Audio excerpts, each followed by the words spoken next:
On a stormy night, a woman lets herself into a room in the University of Cambridge. She is looking for something in the room when she is found by Professor Nigel Squires. She gets scared and sits down for a second. Nigel apologizes for scaring her and hands her a towel to dry herself. She politely requests him to put his gun down, which he does.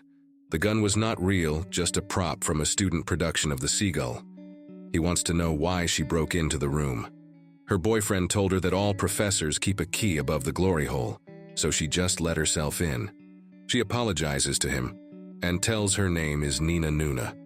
She is here because her boyfriend Simon is obsessed with cryptic crosswords, and she is never able to help him. Simon believes Professor to be a Sphinx, as he writes the crosswords in the student's paper under the pseudonym The Sphinx. She came here to see this week's crosswords answers, so that she can sit with Simon and help him. Professor writes a cryptic puzzle on the board. I teach a wild creature without hospital building. Professor explains that a cryptic clue gives two ways to solve a solution. The beginning or the end of the sentence gives you the definition of the word, and the rest of the clue is like wordplay.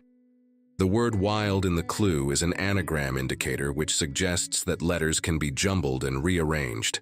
He then explains the clue, which leads to the solution, architecture, which is what her boyfriend Simon studies in the university. Nina, confused from the clue and solution, apologizes for waking up the professor and decides to leave. Nigel offers her to show the clues to tomorrow's crossword. He hands her the clues, along with the solution grid, and makes some tea.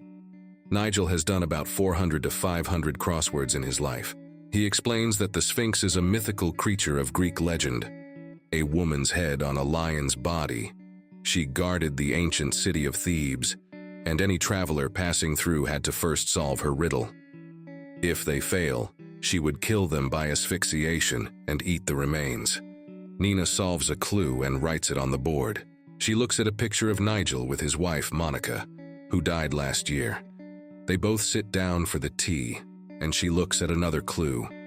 Nigel guides her through the clue, and they are able to quickly solve it. They look at another clue, Tory leader on board for English Tower. Nigel again guides her through the clue, and they solve the clue, which mesmerizes her. Professor asks her about Simon and the name of teacher he is studying from, but uses the name from a comedy sketch instead, revealing that Nina was lying all along.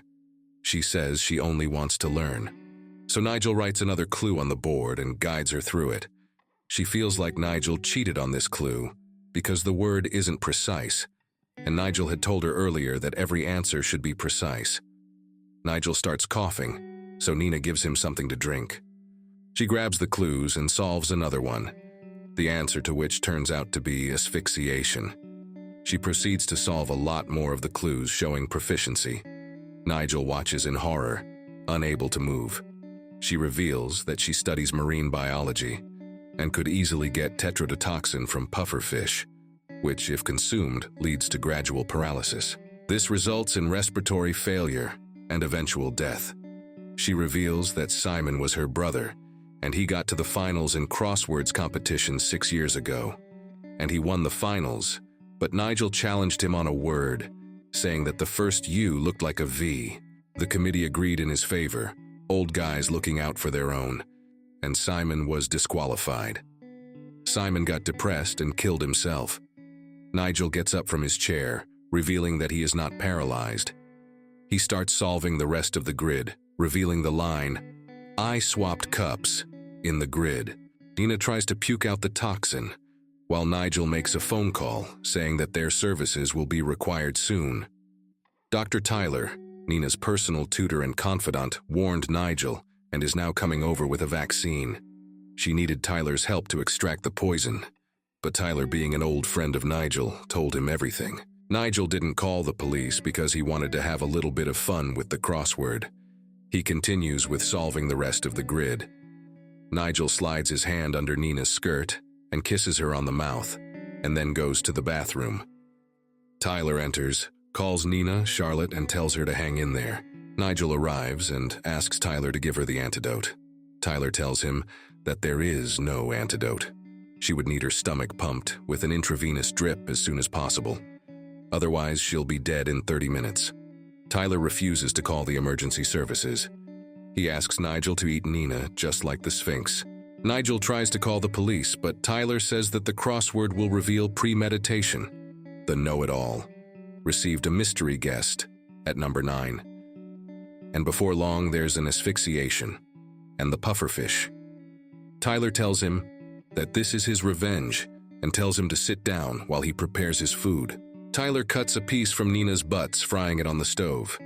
It is revealed that Tyler and Nigel were roommates 30 years ago. Tyler met Monica. They were madly in love. They got married and she gave birth to 2 children, twins. Nigel began an affair with Monica, which ruined Tyler. They had a divorce and Tyler took the kids with him. Tyler gives the cooked flesh to Nigel. Nigel forcefully eats it. Tyler reveals that Simon was his son, who entered the competition by the name Rex, but Nigel cheated him out of his victory. Nina is revealed to be his daughter, who was under the impression that they are going to kill Nigel. Tyler reveals that when Simon died, an autopsy was performed. That was when Tyler found out that he is not the dad of the twins. Simon and Nina are Nigel's children. So Tyler changed the plan of revenge, without telling Nina. Tyler gave up his wife, his career, his life for his kids, which all turned out to be a lie. Tyler leaves a bullet on the table saying, "Never reveal a gun in Act 1, if you are not going to fire it in the final act."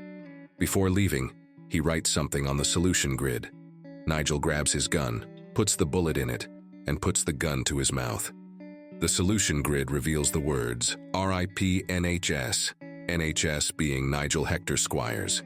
The episode ends with Nigel shooting himself. Please like and subscribe the channel for more videos like these.